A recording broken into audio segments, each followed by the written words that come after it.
তো এই তো মাছ তো আমারও খুব তো শেষ। আসসালামু আলাইকুম সবাইকে। এটা ছিল হচ্ছে মেলার দিনের ভিডিও, দিতে একটু লেট হয়ে গেল। সকাল সকাল আমার হাজবেন্ড মানে এই বাড়ির বড় জামাই আর কি মেলাতে গিয়ে বিশাল বড় একটা মাছ কিনে নিয়ে আসছে। আর আমাদের এলাকায় যেহেতু এটাকে বলে জামাই মেলা, এই জন্য আর কি মাছটার ওজন ছিল 10 কেজির মতো প্রায়। তো আমি আবার হচ্ছে কড়াই কড়াই দেখতেছিলাম, কারণ মাছটা একদম তাজা ছিল। তো আমার বাচ্চা কাচ্চা অনেক ভয় পাচ্ছিল জন্য আমি দেখাচ্ছিলাম। তো তার কিছুক্ষণ পরে আমার খুব ইচ্ছে হচ্ছিল একটু মেলার মাখামাখি খাইতে। তো আব্বু দেখলাম যে সেটা এনে দিছে, আর এটাকে বলে হচ্ছে ডালের বড়া। আর এই যে ঝুড়িগুলো দেখতেছেন, এটা আমাদের এলাকায় বলে হচ্ছে নয়ন ঝুড়ি। যদিও অনেক মজা আর কি, আমার অনেক পছন্দ, এই জন্য আব্বু অনেকগুলা করে কিনছে। আর এখানে হচ্ছে আমি কিছু রোস্টের মুরগি ম্যারিনেট করে রাখছি, কারণ রোস্ট করবো এই জন্য আর কি। আর যেহেতু রান্নাবাড়ির টুকটাক কিছু দায়িত্ব আমার উপর আছে, তো দেখতেই পাচ্ছেন আম্মু রান্নাঘরের অবস্থা আমি কি করে ফেলছি। আম্মু স্কুলে গেছে। আর এখানে আমি কিছু পেঁয়াজ বেরেস্তা করে রাখছি, ব্লেন্ডারে করে কিছু রাখছি। তো হচ্ছে এগুলা দিয়ে মানে মাছ ভুনা হবে, মুরগির রোস্ট হবে, তারপরে গরুর মাংস, খাসির মাংস।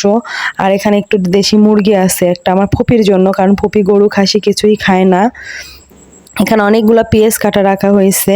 বাসায় যেহেতু আজকে অনেকগুলা মেহমান আসবে সেই জন্য আর কি। তো আমি কিছু মানে করে নিয়েছিলাম হালকা হালকা কিছু কাজ, আম্মুকে হেল্প করতেছিলাম। এখানে আমি চিকেন পিসগুলো ভেজে রাখতেছিলাম সুন্দর করে, যেহেতু কিছু রান্নার দায়িত্ব আমার উপরেই পড়ছে।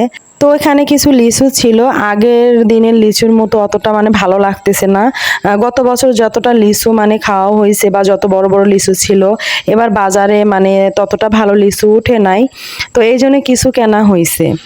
আম্মুর আজকে স্কুল আছে, তো হচ্ছে আম্মু স্কুলে যাওয়ার কারণে কিছু কিছু রান্নার দায়িত্ব আমার উপর পড়ছে, যেমন মাছ ভাজি আর হচ্ছে রোস্ট।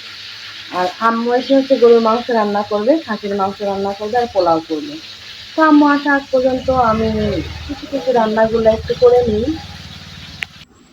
তো আমি রান্না করতেছিলাম আর একটু লিচু খাচ্ছিলাম, যদিও আমার মাথার উপর একটা ফ্যান চলতেছিল রান্নাঘরেই।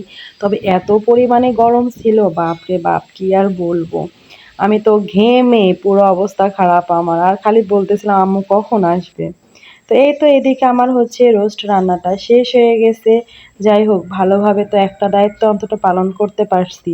আর এদিকে দেখতে পাচ্ছেন চুলার কি অবস্থা করে ফেলছে, আম্মু এসে আমার অবস্থা খারাপ করে ফেলবে, বকাবকি তো করবে যে কি অবস্থা করে নিছিস চুলাটার।